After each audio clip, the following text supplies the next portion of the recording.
ደቡብ አፍሪካ የወርቅ የሀብትና የተስፋ መሬት፣ ለብዙዎች የዕድል መሬት ነው። ነገር ግን ለሌሎች ሕይወትን በመከራ የሚያሳልፉበት መኖሪያ ነው።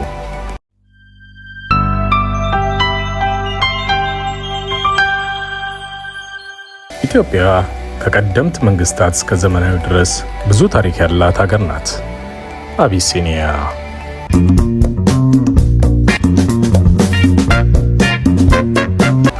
ነገር ግን የኢኮኖሚ፣ የፖለቲካ፣ የዘርና የብሔር ግጭት የተነሳ ብዙዎች ሀገራቸውን ትተው እንዲሰደዱ ምክንያት ሆነዋል።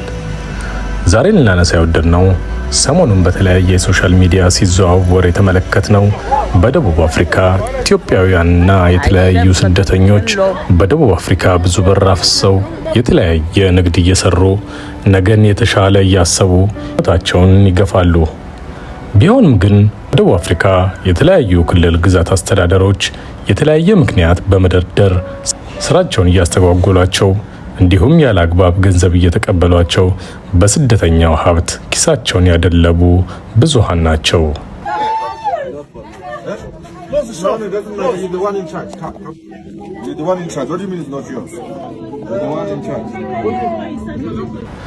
ታዲያ ይህን ስንል ሁሉንም አያካትም።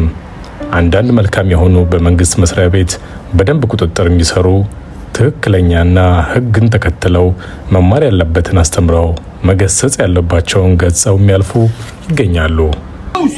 Next time I come here, I find you by selling item with 13 rand here. You stole this shop. We'll close this shop. You must not do that to people. You must never do that to people. People when they come here to buy a time of 10 rand, they must pay 10 rand. What 13 rand for? You are selling a time of 10 rand with 13 rand. No, don't come and do that here. You must behave yourselves. You must behave yourselves here. You must behave yourselves. You cannot come and just make business just for nothing. You are not even paying tax. ታዲያ ይህ ሁሉ እንዴት ተከሰተ ብለን መጠየቃችንም አይቀር ነው። ምክንያቱ ታዲያ የደቡብ አፍሪካ ዜጎች በሀገራችን የሌላ ሀገር ዜጎች እየመጡ የስራ ዕድል እያገኙ ነው የሚል የቅናት መንፈስ የቀሰቀሰባቸው ነው። How are we going to get back our South Africans? Those people who came to South Africa, they say South Africa is a banana country. So we want to prove that to them, that South Africa is no longer a banana country. Yes. We are going to discuss about the clinics, the schools, hospitals. ሆኖም ግን ይሄን ስንል ሁሉም ስደተኞች ሕጉን ተከትለው ነው የሚሰሩት ማለት አይቻልም። ከሀገራችን ከኢትዮጵያ በሕገ ወጥ መንገድ የሚሄደው ወደ ሳውዲ፣ ኦማን እንዲሁም የመን ሊመስለን ይችላል። ግን በደቡብ አፍሪካ በሕገ ወጥ መንገድ የሚገቡት የኢትዮጵያውያን ሕገ ወጥ ስደተኞች ቁጥር ከቀን ቀን እየጨመረ መጥቷል። ይህም በተለይ ወደ ሌላ መንገድ እየወሰዳቸው እንደሆነ ይታሰባል። Police in Kitengela, Kajiado County have arrested more than 30 foreigners of Ethiopian origin suspected to be in transit to South Africa. ኢትዮጵያውያን እንዴት በሕገ ወጥ መንገድ እንደሚገቡ ከራሳቸው አንደበት እናዳምጥ። ደግነት ከኔ ይመጣል። ኢትዮጵያ ደቡብ ክልል የት ወረዳ?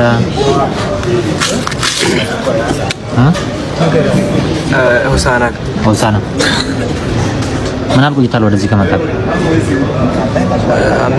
አምስት ወር። መንገድ ላይ ምን ያህል ቆይታል? 3 ወር። በእግር ነበር የምትጓዙ? ታዲያ ይህን ሁሉ አቋርጠው ደቡብ አፍሪካ ገብተው አንዳንዶች ሕገወጥ በመሆን አንዳንዶቹ ሕጉን ተከትለው ሲሰሩ፣ አንዳንዶች ደግሞ በሕገወጥ መንገድ ገብተው የሚሰሩትም ያው ተመሳሳይ ሕገወጥ ተግባር ነው። ይህም ታዲያ ሀገራችን ስም ከማጠልሸት የተነሳ ራሳቸውና ቤተሰቦቻቸውን ለስቃይና ለእንግልት ይዳርጋሉ።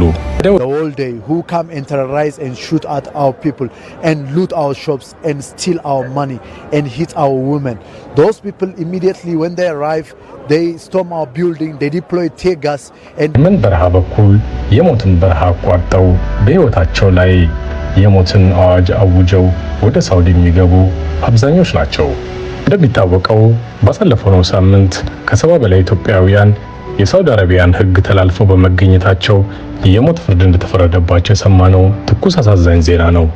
እጅግ ያሳዝናል። ከ70 በላይ ኢትዮጵያውያን በሳውዲ አረቢያ መገደላቸውን እየሰማን እንገኛለን። ኢትዮጵያውያን በሳውዲ አረቢያ በተለያዩ ወንጀሎች ተጠርጥረው የሞት ፍርድ ተፈርዶባቸው የነበረ ሲሆን በትናንትናው ዕለት በሳውዲ አረቢያ መንግስት ተፈጻሚ ሆኗል። ጥንቃቄ! በሳውዲ አረቢያ የምትኖሩ ኢትዮጵያውያን ከተለያዩ ወንጀሎች ራሳችሁን ጠብቁ እንላለን። መልካም ቀን።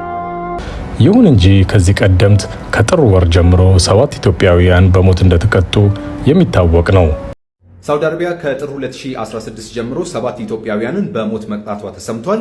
በሳውዲ አረቢያ ተግባራዊ የተደረጉ የሞት ቅጣቶች አብዛኛዎቹ ከአደንዛዥ እጽ ዝውውር ጋር መሆኑ ተሰምቷል። አሁንም ወጣቱ የቤተሰቡን ከብትና መሬት እየሸጠ ቤተሰብን ለመከራና ለስቃይ እየዳረገ ህይወቱን ገብሮ ያን አስከፊ በረሃ በማቋረጥ ሳውዲ እየገባ ይገኛል። አብዛኞቹም ለእስር ተዳርገዋል። በተመሳሳይ በየመን አቋርጠው ወደ ኦማን የገቡ በርካታ ኢትዮጵያውያን በኦማን እስር ቤት ታሽገው ይገኛሉ። ስም ማን ነው? የአይነ ደረጃ ለሙ ይባላል። ከኔ መጣክ? ከወሳና ከዱና ወረዳ ሰነና ገባቲ ቀበሌ ነው። እዛ እኔ ባላሰብኩበት ሰዓት ነው ወደዚህ የወጣሁት። ሲወጣ ለማንም አልነገርኩም። ጥይት ነው የወጣሁት። ደላላ አጭበርብሮ ነው ያወጣኝ። ሌላ ልጆች አለ የሚወጣው ከሱ ጋር ሄዳለ ምናምን ብሎኝ ያው እዛ ሲደርስ ነው ብሩን የሚያስከፍለው ምናምን አለ። ከዛ በእግር 1 ወር ከምናምን ነው የተራመድኩት እስከ ሜሮ ድረስ። እስከ ሜሮ ድረስ። ከሜሮ መኪና ወደዚያ አመጣኝ። እዚህ ሲደርስ ደግሞ 200,000 ብር ይከፍላለኝ። አመጣበት ስለሌለኝ እዛ አሁን መሬት ምናምን ሽጥ ምናምን ብዬ ሲደውለው በዛ ምክንያት ትንሽ ቆየው 1 ሰዓት አካባቢ። ያው በዛ ምክንያት ያው ገንዘቡ ተከፈለው አልተከፈለም። ያው መሬቱ ስላልተሸጠ ያው ትንሽ ቆየው በዛ ምክንያት። አሁን መያዝህን ቤተሰቦች ያውቃሉ? አዎ ነግሬያለሁ ደውዬ። ገንዘቡ ያለው መሬት አትሽጡ ምናምን ብያለሁ። ይህ ደግሞ የሚከፋው ኢትዮጵያውያኑ በበረሃ ለስደት ሲወጡ ምንም አይነት ፓስፖርትም ሆነ መታወቂያ ባለመያዛቸው በኦማን እስር ቤት እየማቀቁ ይገኛሉ። በኦማንም የኢትዮጵያ ኤምባሲ ያለመኖር ደግሞ አንዱ ለዚህ ማሳያ ነው። እነዚህ እስረኞች ምንም ከኢትዮጵያ የመጡ ቢሆንም ምንም አይነት ዶክመንት ባለመያዛቸው የምን ሀገር ዜጋ እንደሆኑ መለየት ስለማይቻል ለረጅም ዓመታት በእስር ቤት እየተሰቃዩ የሚገኙ ብዙሃን ናቸው።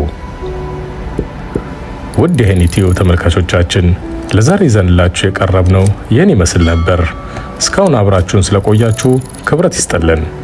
ቻናላችንን ሰብስክራይብ ካላደረጋችሁ ሰብስክራይብ በማድረግ ቪዲዮአችንንም ላይክ እና ሼር በማድረግ ቤተሰብነታችን አብሮነታችን ይቀጥልልን እንወዳለን። መልካም ጊዜ